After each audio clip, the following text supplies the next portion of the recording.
Welcome back to the show. Today, I am really excited because I have Matt Titlow here with me, and he is the CEO of Compound Solutions, which is like an ingredient house, is what you just said. Absolutely. They provide the most amazing ingredients, and so we're going to talk about supplements today, and all things supplements, and all the myths and misconceptions, and why some people absorb them and why some people don't. And so, welcome to the show. Thanks for having me. Looking forward to it. I'm curious, though, how'd you get interested in ingredients? So this is a longer story, so I'll try to make it a little bit shorter. But actually, my father got in the industry about 40 years ago. He started Compound Solutions 26 years ago. I started 22 years ago. So Wow. in the end, I grew up in it. Okay. And then I realized that I just wanted to be the liaison between the science and the consumer. And so that is really my role. While I'm the CEO, I'm that liaison from the clinical research to how does that actually fit the brand, the ethos of, let's say, Just Ingredients, and how does that ingredient support the consumer? Well, you are a wealth of knowledge, and I'm sure you learned it over these 22 years of talking to all the scientists and learning about all the ingredients and how they intermix and things like that. And so let's start with supplements.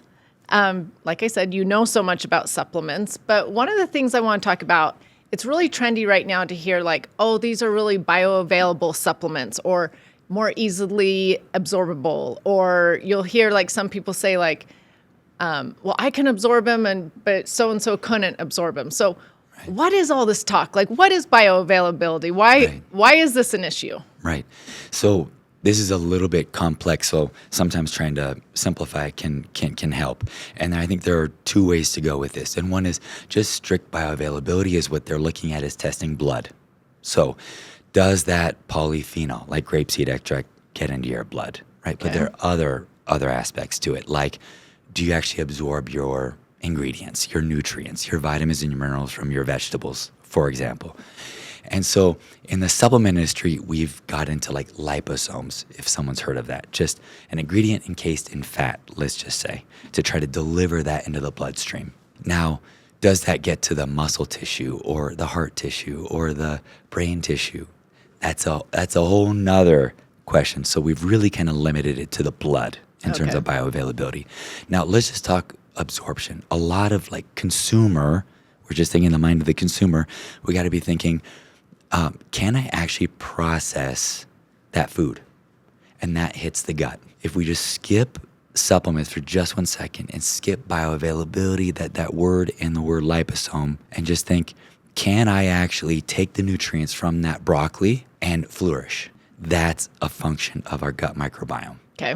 Yeah. That's the broccoli being bioavailable. Being bioavailable, meaning I can actually ingest the broccoli in my colon. I can actually ferment that, and I can take those undigested fibers, create short-chain fatty acids, and break down other nutrients with my bacteria. That goes into the blood, through the liver, and then into the blood. And then that is what kind of quote-unquote makes us healthy, because those nutrients are like signals. Like I'm talking and you're listening, you talk and I'm listening. These are signals. Well, you have receptors. Well, the receptors in the brain, in the heart, in the muscle, they're super happy with broccoli. They're a little less happy with Skittles. Right. So yes, this is the gut microbiome. Okay, so you're saying then for a supplement to be bioavailable, it's not only the supplement and making sure that it's maybe liposomal or it's been tested to get to the blood. It also plays a role in the person, meaning the person needs to have good gut health. Both. That's exactly. Okay, Yes. So let's talk about both of those then really quick. Okay. Are there supplement companies making cheap supplements that we know won't get to the bloodstream? Yes. Without naming names, there are liposomes that aren't liposomes. So they say it's more bioavailable when it's not. So that's very well known in our space, in the ingredient space, but not said out loud. But we just said it out loud. It's like a marketing tool. It's a marketing tool. A marketing scam, Yes. I might say. You could say that. There's also just very real conversion issues. So like, let's just take B12. You can call it B12, but there's cyanocobalamin and there's methylcobalamin. Your body readily uses methylcobalamin, not readily using cyanocobalamin. Those are both B12. So that's a real life example where it's the same name for a supplement, but yet one is more bioavailable in the body than another. Exactly. So you want that, like a Just Ingredients product, to have methylcobalamin, for example. And I was going to say, we use the methyl form for all of you listening. So, Yes. Okay, so, but it doesn't have to be liposomal to be bioavailable. That just increases. That's a huge myth. Okay. Huge myth. So let's just take creatine. People talk about the bioavailability of creatine and increasing it. It's already bioavailable. Okay. They just they're creating a solution for a problem that doesn't exist. It's like a solution looking for a problem. Interesting. So just use methylcobalamin, for example. You don't need to look for a liposomal methylcobalamin. It's already used. Okay. So a lot of things out there have been tested to be bioavailable. Right. It gets into the blood, and then through the blood, gets into our system and functions. Okay. So let's go back now to the person, because some people aren't really going to absorb the nutrients or the ingredients or the supplements in this case, Right. if they've got gut issues. Right. And so how does someone even know if they have gut issues? All right. When you get into gut issues, you have very flowery language. So we're gonna go right into it. Okay, let's go. But I really believe that when we go to the doctor, we are always tested for like height, weight, blood pressure. But the next question for a vital sign should be, how are you pooping? If you don't poop well, how in the world would you be healthy? It just seems really odd to say, gosh, I'm feeling great, everything's great, I'm exercising, everything's great, and by the way, I haven't pooped in a week, or I have diarrhea all the time. It just doesn't make sense. That's usually the first symptom Okay. expressing what's underlying, and that is like some sort of gut inflammation. And what does that mean? It usually means bloating, or irregularity and irregularity. Those are the two classics. So I tell people, if they're bloating after they eat, if they're bloating at the end of the night, if they are running to the bathroom after they eat all the time, they've got most likely what's called leaky gut, or a lot of people call it that. Exactly. Yeah. And so should people not take supplements while they are dealing with gut issues? Is it beneficial? Supplements can help. I would do two things. One is I would go for a walk, right? I would just exercise, just anything, right? Anything to get the body moving. That would be A1, number one. And that's going to help the gut. That's going to help the gut. Okay. You don't hear most doctors say that about the gut. Right. Yes. Okay. Maybe I should just talk about this system. Nature is a system. We are a system. When you change one thing in the system, the whole system can change. Love it. Okay. So let's take exercise. Yes, can help the gut. The next thing is I would eat vegetables, because vegetables are what are breaking down into short chain fatty acids. What is that? It's butyrate. Butyrate is that linchpin in the gut lining. So why do we care about the gut lining? Believe it or not, our gut resides outside the body. From the mouth to the anus, you're outside the body. Okay. I haven't heard it like that before, but I like that. So once you ingest, let's say, broccoli, and you break down that into, let's say, short chains like butyrate, and that enhances your gut lining. What then goes from your gut lining into your blood is, quote, positive or good. When you have a very thin lining, because of a lack of vegetables and a lack of butyrate, a lack of fiber and a lack of butyrate, well then it can get a little leaky. That thick layer becomes thin, and that's when you get pathogens and, quote, bad things, bad pathogens, bad bacteria into your bloodstream, and then that goes throughout the system. That's the whole leaky gut situation. That's the whole absorption thing with any nutrient. And that's what would harm your absorption of anything. So I would exercise, eat a vegetable, and take your probiotic complex. All right. So I think most Americans are dealing with leaky gut. Don't you think? I do. And I don't think it's opinion. I really think that if 95% of Americans are deficient in fiber, how would they not have some form of leaky gut or gut dysbiosis? Because that fiber is feeding the good bacteria in the gut. And feeding that gut lining. Okay, let's talk about this gut lining also, because Yes. leaky gut in simplified forms, Yeah. in simplified language, I should say, means that toxins are getting out of the gut and into the bloodstream, correct? Yes. And so since they're getting into the bloodstream, this is causing inflammation, and the inflammation is the root cause of so many different health issues out there, correct? Yes. So everybody basically needs to start with their gut and fixing their gut before they're out there spending thousands of dollars on supplements. Yes, I believe it's the window into health. I think it's the master switch to wellness. Okay, so you talked about butyrate, and I didn't know what butyrate was until I started getting into the nutrition space and, learning about that. So I don't know how many just general Americans know what butyrate is. Right. So tell them what butyrate is. Yes. So when we eat a vegetable, again, I keep picking on broccoli, but we can pick on another one. It's fine. We can do bok choy, whatever. But in all seriousness, that breaks down in the colon. It ferments, and that fermentation process creates a mixture of short chains. And those typical ones that we talk about are butyrate, acetate, and propionate. So butyrate is primarily responsible as fuel for the colonocytes, which is those cells on the gut lining in the colon.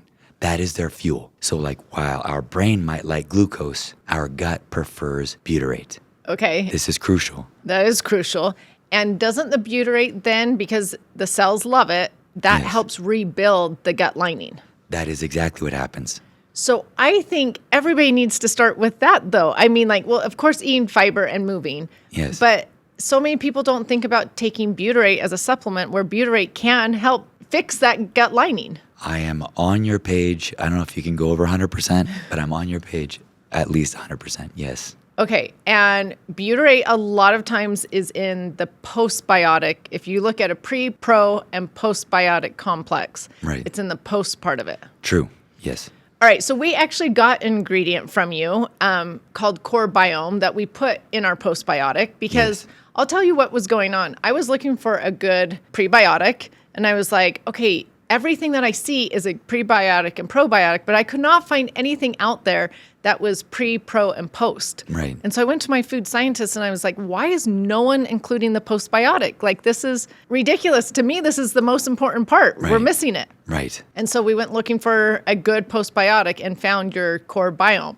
And so why don't you tell them what the core biome is that we've put in our complex? Yes. So it is what we say, a bioavailable butyrate in the colon. In other words, it gets to the colon where it's needed. So that directly feeds those colonocytes for fuel. And the reason why this is critical isn't just because of the gut lining. I would really like to impart the fact that this fuel is unlike glucose for the brain. In other words, the gut doesn't fuel off of glucose. It doesn't fuel off of sugar. This is such a critical point. So what if we didn't eat enough fiber? What if we ate a lot of sugar and processed foods? You could be starving in your gut. And when you're starving in your gut, think of all those signals that are sent out from the gut that aren't ideal. And where do they send? Where do they go? To the brain, to the heart, to the skin. In other words, if you exercise, if you eat a vegetable, if you take your postbiotic complex, with core biome, what happens to skin, brain, heart? This is the soul of health, is the gut. So the receptors in your skin, your brain, your heart can better receive them when your gut is not being starved.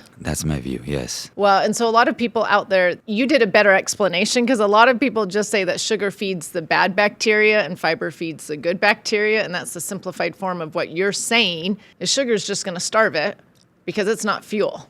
Right. So we need the fuel, which is the fiber and the butyrate, to send out those signals to our brain and our heart and our skin and things like that. Yes. Can you imagine putting sand in your car and saying, let's go? Yeah, that's crazy. It's crazy, right? Okay, this is a tangent, though. I am really an advocate about mental health just because I dealt with depression. Yes. But a lot of depression, I think, could be helped with butyrate and with fiber and with exercise because how's the brain getting the right signals from the gut if we're not fueling the gut to send those signals to the brain? Yes. And what's unbelievable is that it's not Bluetooth. From the gut to the brain, there's an actual nerve, vagus nerve, and people know about now the vagus nerve and vagal tone. So I don't know why when we have a mental issue, we're not going to the gut. Yeah. Because I would argue it's the first brain. They call it the second brain, but it's the first brain. And it's not just that the signals are going, it's that the actual serotonin and dopamine are made there. I was going to say that's the second part is neurotransmitters are made there. Right. And not even neurotransmitters, hormones are regulated, told what to do, all sorts of things with the gut. Exactly. They are directing. It's the orchestra, and it's the conductor conducting the orchestra, and meaning the orchestra is really just signals going throughout the body. That's why if we exercise, everything gets healthier. Like if you exercise, your skin will get better. How does that happen when we're thinking exercise and muscle?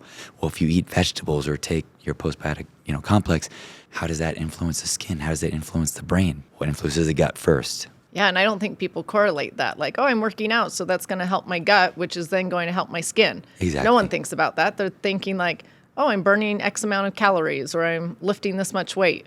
Right. It's too indirect. Oh, I love that. Yeah. Okay, so people now know they're going to exercise, eat their fiber, take their butyrate to heal their gut lining, help their gut. Yeah. And then they should start taking other supplements? I think you could take it simultaneously. I would argue that absorption or benefits will improve when your gut is healed. Yeah. Less bloating, better regularity are symptoms of better gut lining. Okay. I do want to move on, but I know I'll get this question. So before I move on to the next topic, yes. I know people are going to say, but wait, I know how to get my body more absorbable or to absorb them better, but is there a way to look on the label of the supplement, or how am I going to know if it's an absorbable form of vitamin I'm taking? I think that's just about trust, and the whole world revolves around trust.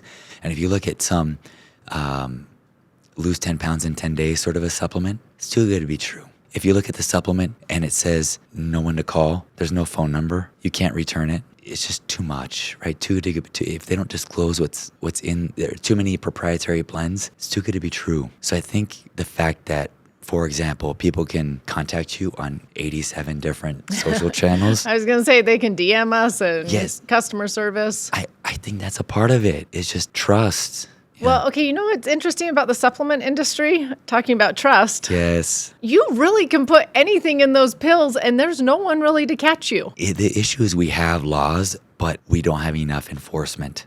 Yeah, so we make supplements and they go out the door into the consumer, and I'm checking and third-party testing and doing things, but exactly. What are other companies doing? They could be putting whatever they want in there and sending them out. We do run into a little bit of Wild West. Boy, has it improved over the last 10, 15 years, because I've been in it more than 20. So it has improved dramatically.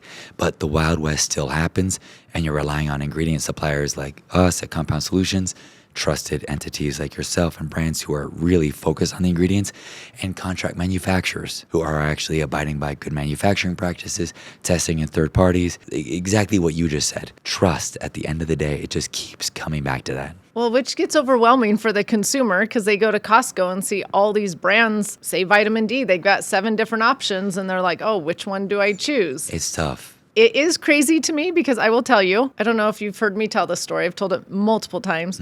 We were testing turmerics, and we had lots of turmerics brought in from lots of different suppliers. And there were really bioavailable sources of turmeric, all the way to like a ton of rice powder with a little bit of maybe yellow turmeric sprayed in there. And it was like hardly any turmeric, but they both were called turmerics. Botanicals are notoriously cut. It was they're both called turmerics, but one is just complete rice powder with a tiny little bit of turmeric sprayed in there. Yes, that's exactly. Yeah. So but they're going to go sell at Costco or wherever for the same amount of money, $49.99. It is ridiculous and terrible, and I just apologize for this moment that we're in. But I really am truly grateful for the way you run your business. Bottom line is consumers just have to find brands they trust. That's it. I wish I could make it simple. It's, do you know what's on the label? Just number one. Is it actually disclosed? And number 2, can you contact them? Those are huge. I also think there's one other maybe. Please tell. But maybe you think differently. What if there's a branded ingredient on the label? Does that give a little bit more trust to the people? A lot more. So let's talk about branded ingredients. Yeah. Because like Core Biome is a branded ingredient in our pre-pro-post complex. Yes. Right. Like why would we brand us and you? Right? Like, why would we collaborate like this? It's really a reference point on value. So to introduce a new ingredient, oftentimes you have to do toxicology, which just means you have to make sure it's safe. Okay. And grass means generally recognized as safe. Okay. Typically that's in the $300,000 to $400,000 range. Okay. And then you have to do a clinical trial to make sure that it actually works. And that could be gut models, it can be in humans, you can do various things. But you typically can't do any human trial under $100,000. That would be minimum. So if you are doing some sort of GRAS certification, clinical trials, you're typically into it about $500,000 pretty easily. Okay. Yeah. So that barrier to entry is significant for someone who wants to just trade and make some money quickly. That is not a fly-by-night entity that just wants a quick hit and quick money. So that brand and patent associated with that ingredient typically indicates a significant amount of money and time. What I just indicated to you is years, typically on the order of 3 to get all that done. Okay. So we use branded ingredients from you that then show the consumer, hey, these have been clinically tested. These have been shown safe, effective. That's why we're choosing them. That's exactly. So that's another thing that they can look for on labels. 100%. And it's an indication of not just the value in the product, but the value that the brand places on their product, which I believe is a value that you're placing on your consumer. Because they're not cheap. They're not cheap. Because of all the studies and things that have gone into them. And you're saying my consumer, my customer, is valuable enough for me to invest in her or him. Yeah. Well, I want to make something effective. I don't want to make the crap turmeric sprayed on some rice powder. Exactly. Okay. Well, good to know. Yes. All right. So now here was my second question I was going to get to, but we went that little tangent. So out there on social media, everybody is teaching like, oh, vitamin D is amazing. Methyl B vitamins is amazing. Magnesium, omega-3s. It gets overwhelming. By the time you're hearing all the amazing benefits of all the supplements, people are like, oh my gosh, I'm taking $500 worth of supplements, or I'm taking 15 supplements a day. How do people know what they should take? Wow. That is a big question. First is, I would like to go back to what you have been preaching from day one, that is whole food. After that, we're talking supplements. Because you can't out-supplement a bad diet. What you said. We've heard that a lot. Exactly. Okay.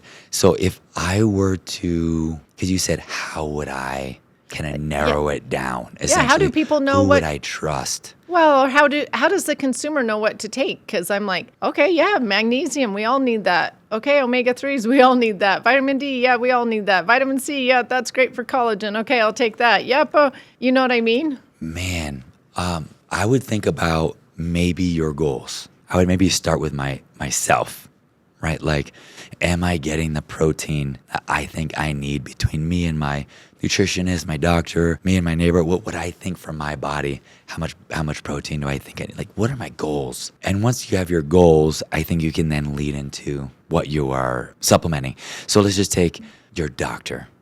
You get your cholesterol and your vitamin levels and things of this sort. And you look at your deficient D or K or something along these lines. Well, then supplement with it. But I think it's about you and then about the supplement. I think that's how I'd best answer it. That is good, because I always tell people, test, don't guess. There. Otherwise, if you're looking at all these amazing benefits, you'd be taking 20 supplements. Right. But I know like a lot of people are low in vitamin D, but I personally am usually high on vitamin D, so I don't take it. But there's a lot of Americans that do need vitamin D. Right. So I use Function Health. I think a lot of, just so I can get a bunch of different tests. Not because I like that one or another one. It's just simply because I'm looking for a lot of tests and at a reasonable price. So if your doctor you can do, or you want your own, great. But I use that simply to get a lot of inputs. So I'm testing, not guessing, and then I supplement when I'm short in. Okay, I'm curious if an average American could only buy 3 supplements, what 3 would you choose? Wow, 3 supplements? That is huge. I know that's so hard, huh? Someone asked me that the other day. Wow. All right, I would do a multifiber. Okay. Because I believe it starts in the gut. Okay, makes sense. After a multifiber, I would be between magnesium. Good guess. And I'd be between magnesium, D3K2, and protein. Oh, all those. I'd be circling those. Yep. I know. Yeah. It was really hard for me. I circled those. I circled methyl Bs, omega-3s. Yes. So. Yeah, I would like to reciprocate. Yeah. Well, so You added on the B vitamins, the methyl And B vitamins. omega-3s. Omega-3s. Anything else? Nope, those were, so really I had like 5 because it was too hard to narrow it down to 3. So I was just curious. And I take those, by the way. I do too, so. Yeah. Okay, I have a question for you about something that's trendy out there right now. Okay. So NAD. Yes. NAD is a trendy supplement. We use another branded ingredient of yours for our NAD called NAD3. Right. So can we just talk about first maybe why NAD is trendy? I mean, we know the Kardashians are using it and it's gotten all over and people are doing NAD IVs. Why are people loving this supplement lately? Yes. Well, it's involved in energy production. Let's call it, it's involved in the electron transport chain, which is basically saying energy production. And this declines with age. And so when you have a decline in, let's say, energy, let's say mitochondrial function, which is kind of your engine, that decline in engine, and your engine kind of creates a decline in all health. So if your engine is declining, they're thinking, well, let's get that engine back. Let's recharge. Let's press on the gas again. And that's your gas for your cells. Okay. Well, it's very reductionist. In other words, can you imagine playing in an orchestra one single instrument? It sounds silly. Like you don't just play like a horn and that's an entire orchestra. Right. You have violins and cellos. Just like nature, just like an orchestra, we play a system. And so you need to not just play offense, which is NAD. You need to play defense, which is a decline in NAD status. So you don't want to take like vitamin C and smoke a cigarette. That would be really ironic, right? You have an antioxidant might be some people that do with it. an oxidant, right? Well, just like NAD, you wouldn't want to be sedentary and then take an NAD supplement. You're contradicting Makes yourself. sense. Okay. So NAD3 exists to play defense, meaning prevent the declination, the decrease in NAD. Okay. While also upregulating your NAD status. It's playing both ends, offense and defense. Okay. So that your total NAD status is improved. That's what the NAD3 is doing. That's exactly what it's doing. Okay, so a lot of NAD supplements out there do not have NAD3 in it. Right. And so are they useless? I don't think they're useless. You just want to make sure that you'd be complementing it. In other words, you'd want to take it and exercise or take it and Red light. red light or do something else that isn't oxidative, right? Don't take an NAD supplement and then start eating Snickers and Twinkies. So NAD3 is about kind of counteracting any sort of decline like pollution. For example, just everyday life, we have microplastics, things that are oxidative.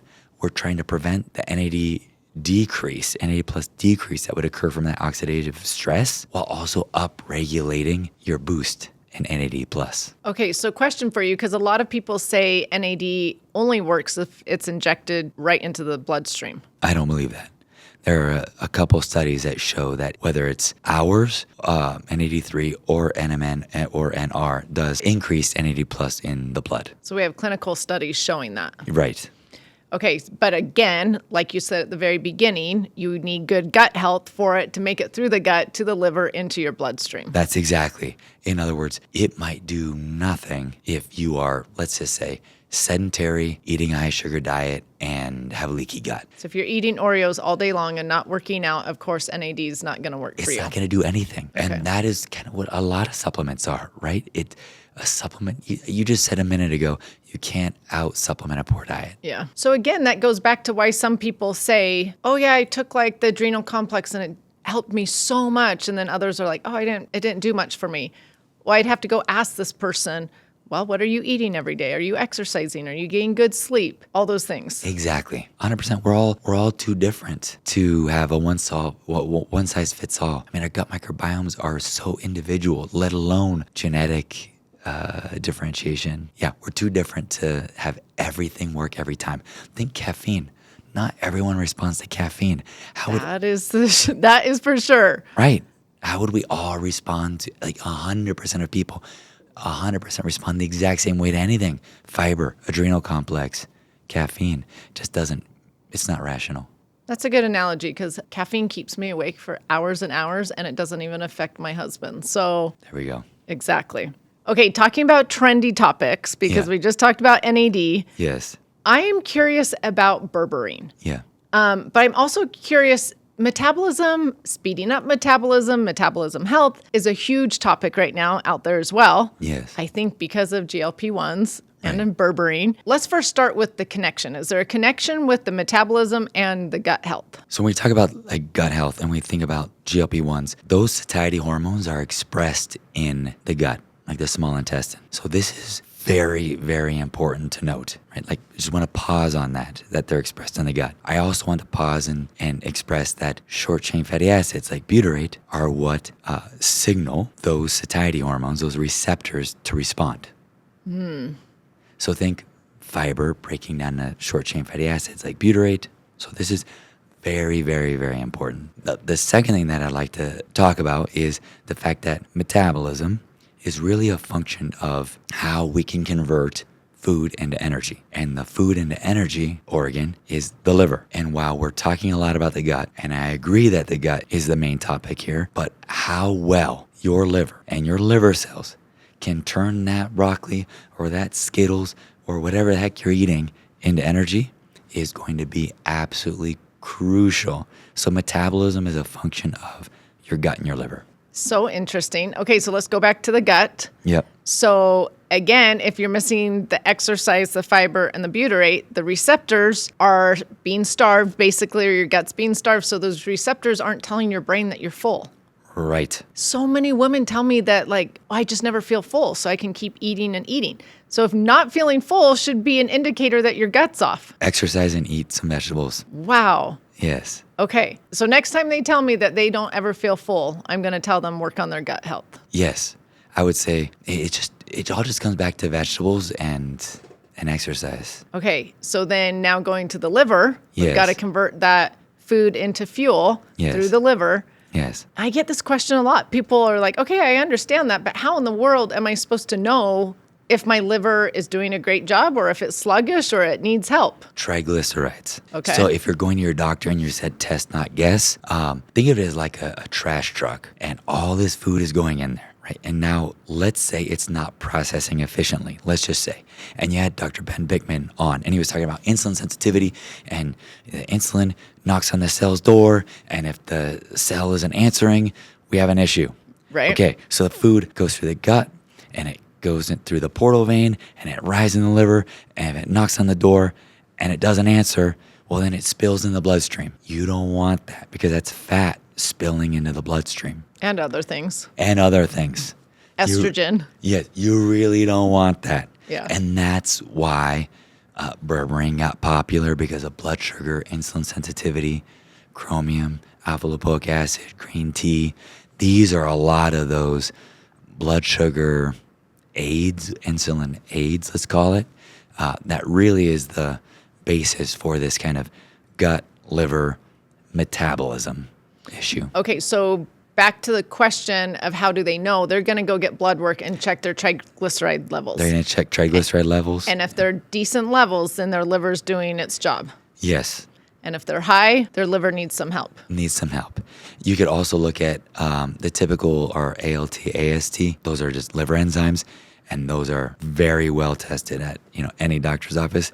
And there are others, but those three are very easily and readily available, cheap, and tested all the time. Okay, so back to berberine versus GLP-1s. Yes. Some people take berberine. Yes. Some people do GLP-1s. They're sort of doing the same thing, not necessarily. GLP-1s are expressing it for an extended period of time that no supplement can match. So yes, they are doing the same thing in terms of expressing GLP-1 or other satiety hormones like PYY, but one is doing it for a very long period of time and one is not. Think of any food. When I eat, let's say broccoli again, any food, even sugar, it's going to stimulate my satiety hormones because at some point you'll have enough fuel to where your body says, okay, I'm done, I'm full at some point, right? So no matter what food we ingest, it'll express a satiety hormone.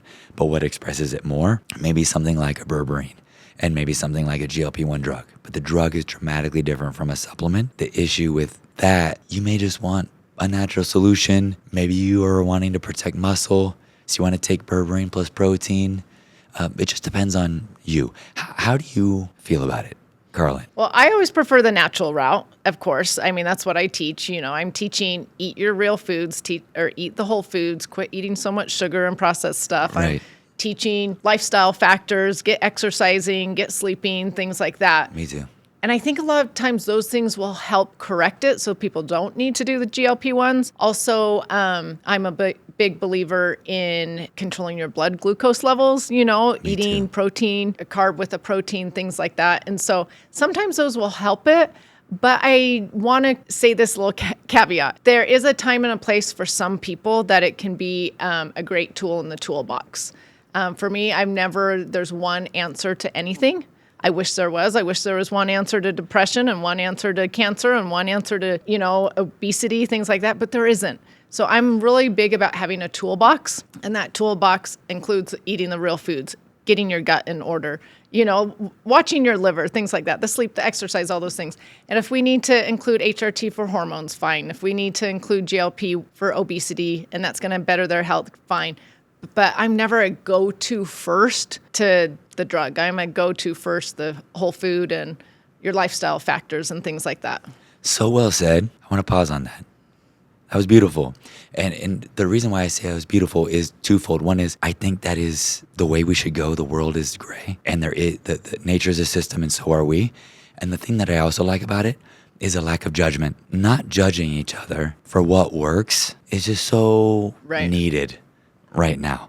And so I appreciate, if someone needs or wants a GLP-1 or wants to go the natural route, do it, right? Well, and for some obese people, it might be life-saving. Exactly. So, and not but we're all judging different. it. And so work with your doctor is what I also say. I love it. Well, thank you so much for being here and answering questions about trendy things like berberine, NAD, teaching us about core biome and the importance of butyrate. You have taught the followers a lot. I know that. So thank you so much for taking your time to be here. Yeah. And we always end the podcast by asking 5 questions. Okay. And so I'm going to ask you these 5. So first one, what emerging health topic excites you the most? Okay, so this isn't necessarily emerging, but it will be. I love the gut, and I should say gut because that's where the consumer is right now, but the liver, that's next. So that excites me. Oh, I love that. What do you think is going to be the new trendy thing out there? In terms of an ingredient? Or supplements? Because berberine's a newer thing in the last few years. NAD's new and trendy in the last few years. I think fiber will be the new protein. I believe the liver is next because we all want a, quote, fast metabolism, and we'll soon realize that metabolism really is a function of how well our liver is functioning. Okay, love that. All right, number 2, what is a piece of advice you give to your younger self? It'll all be okay. Oh, I love that. Oh my gosh, I've been trying to tell myself that lately. It's all going to work out. It's all going to be fine. Yeah, the stress, Yeah, the unneeded stress and intensity around that, the anxiety, the depression. That is true. Right. Love that. Okay, number 3, what's the one health practice you'll never compromise on no matter how busy life gets? Oh, exercise, unequivocally exercise. Love it. I'm in the same court. Yeah. Number 4, what's your favorite Just Ingredients product and why? Electrolytes, hand over fist electrolytes. I love them. Taste me because I believe in them and I take them every morning. Oh, I love that. It's a ritual. Do you think everybody should take electrolytes?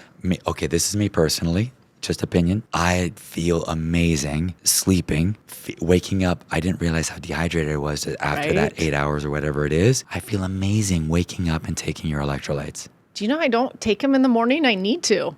I wake up and have a protein shake and get to the gym. Again, everyone can do what they like. I just happen to feel amazing on those first thing. Literally, I'm going to try that. Yeah. Do you like our ratio of potassium to sodium, a 3-to-1? Unequivocally, yes. I'm a huge fan, and here's why. Okay. Because the average consumer isn't a marathoner or an Olympian, and we are the most deficient mineral in the American diet is potassium, and human history was more potassium than sodium in terms of actual food intake. And you've talked about whole food I don't know how many times on this podcast, and I believe that more potassium than sodium is more whole food for the average consumer, me, than any of these sodium-focused, which is more athlete-focused electrolytes on the market. I love it. I take yours because of your high potassium. Thank you. I formulated that myself because I was taking one that was too high in sodium. And for the same reason, I'm like, I'm not outrunning marathons. I have got to find one that the everyday mom, in my case, I was thinking the everyday mom can take and enjoy and sip on all day long and be fine. And well, two things. One, potassium helps get water into the cell. We need to hydrate the actual cells. So I'm like, why aren't people doing this? And two, I love that you said that with not even me telling you anything about what to say, because that is exactly what I pitched a main store. They were like, no, we've got too many electrolytes out here on the shelf. And I said, you don't have one single one for a non-marathon person. I'm like a stay-at-home mom. There's not one single one on your shelf that I want to take. And the guy was like, the buyer was like, wow, you've educated me. That is my litmus test. I'm not even kidding, for electrolytes, because I'm not going to run a marathon. I'm not going to do that. I'm like, let's call it hybrid athlete guy. So I literally go, what is the potassium to sodium ratio? And then does it taste good? Well, awesome. I'm glad I asked you that. Yes. All right, last question of the day. What is the best ingredient you've found to life? Community, friends. I'm trying to work on that. I'm almost saying that to myself. I don't know how your husband feels about this, but I feel like as we get older, men tend to like go it alone and think, yeah, I can do this. I can do this myself. And I find that, no, it's about friends. It's about community. It's about connection. And I think that's what is so magnetic about you and your audience is your ability to create that community and create the connection. And I think Just Ingredients exists because of how you have created a bond. Oh, you're nice. Well, thank you. And I think it's important for women as well. You said men, but women need that community and we all need it. Friends and relationships just as much. So I love that so much. Thank you again for taking the time to be on the show. Thank you.